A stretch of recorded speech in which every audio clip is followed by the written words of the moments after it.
and welcome to Cracking the Cryptic. Now today what I'm going to do, firstly while I run my solve, so you'll see my earlier solve of the puzzle, is to take us through a couple of the reasons why the full puzzle in the paper is harder than the quick cryptic. If you were watching on Friday, you may have been able to solve along with me as I pointed out what the words meant in the various quick cryptic clues. Now the quick cryptic is an easier puzzle, and there are two reasons for that, and they're reasons that combine together and make it seem considerably more difficult to tackle the full puzzle. But I'd like to try and explain why they're not too bad after all. Now the first reason is a matter of vocabulary. The full puzzle does have some words in it that are unusual. They're not words that you would be using every day. In fact, 6 downs going in now, it's grisaille, and that's not a word that's on my lips every day, I can assure you.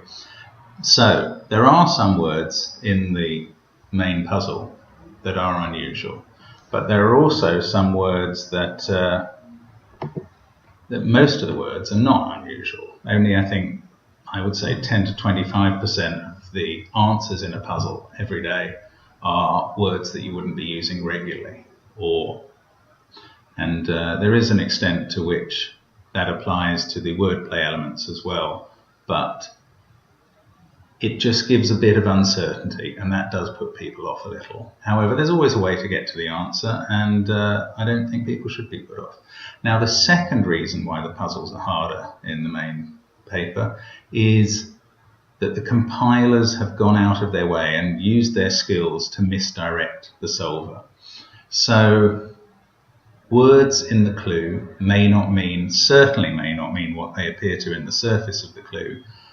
The whole definition may be disguised in some way, but also the individual words may not mean what they seem to mean. Now I've stopped the solve at 1 across, and the clue here to an 8-letter word is just round, round robin. Round, round robin. And I didn't really know what to make of that when I first read it. I was immediately thinking that round is often used to mean put some word around another word. There are various meanings of round. I couldn't think of many meanings of robin other than the redbreast bird. It doesn't have a capital R, so it couldn't mean Batman's assistant or a famous person called Robin.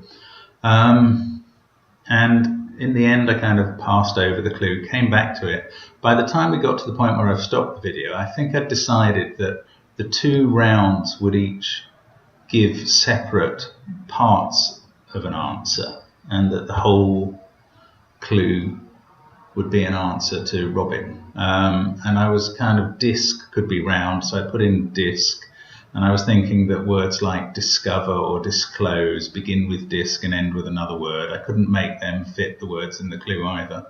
So I kind of put in disc with no great confidence and then just passed on and left it there and came back to the clue later. Now what I hadn't realised was that it was really a very simple, very straightforward double definition clue. 1 round defines the answer, and the phrase round robin defines the other answer. I don't quite know why I hadn't picked up that round robin could be something, and hopefully you did. Round robin can obviously be a letter you send to all your friends, or I think in the old days a letter signed by people in a circular form so that nobody could tell who was the ringleader. But that indeed is the answer, circular. It describes round, and it's a name for a round robin. So again, I think I've just been misled by the apparent possibilities of words in the clue. Now, the second word that I'm going to focus on is at 14 down, and I'm going to stop the video while 14 down's on the screen here. Scent of badger in nearby country, 9 letters. Now again, the surface of that clue is a perfectly worded hint to the smell of a badger in the nearby countryside. That seems to be what it's saying. But that's not what you need to solve this clue. You need a word meaning to badger, and not a very common word these days, slightly old-fashioned, but to rag can mean to badger. And if you put that not in the countryside, but in a nearby country, nation state, then you get a cent. And it wasn't very difficult in a sense. It was very straightforward, but it's a beautiful example, I think, of misdirection, of putting words in the clue that aren't going to mean for the cryptic solve what they seem to mean in the surface sense of the clue. So the answer there is fragrance, rag in France. And I thought that was really a very neat form of misdirection. But again, nothing too hard about the words in the clue, and anybody could really solve it. But again, you get a bit put off by the fact that it's nothing to do with the scent of a badger in the nearby countryside. And then I'm going to stop it again while 19 down is on the screen. Peculiar, red, green, blue or black. And I've got O something D in the grid at the start of that word by the time I get there, which would normally begin either a word or phrase with old, but peculiar suggested more odd, but I couldn't see what the rest of this might be. Peculiar, red, green, blue or black. And I'll run it on again, and the answer this time, I think this is me having a look at it for the first time, and I don't think I got it the first time, but the hint there is that red, green, blue or black are all found on the snooker table. Now, I mean, they can probably be found in many other contexts as well, but on the snooker table, those balls are worth 1, 3, 5 and 7. So peculiar can be oddball, which I think many people think of as a noun, but can certainly also be an adjective. An oddball is an oddball person. And red, green, blue or black is a very neat little pun for the odd numbered balls on a snooker table, or the odd value balls on a snooker table. And again, I thought that was a very neat way of disguising the answer. But I think by the time I got to it this time, I could see the ball possibility.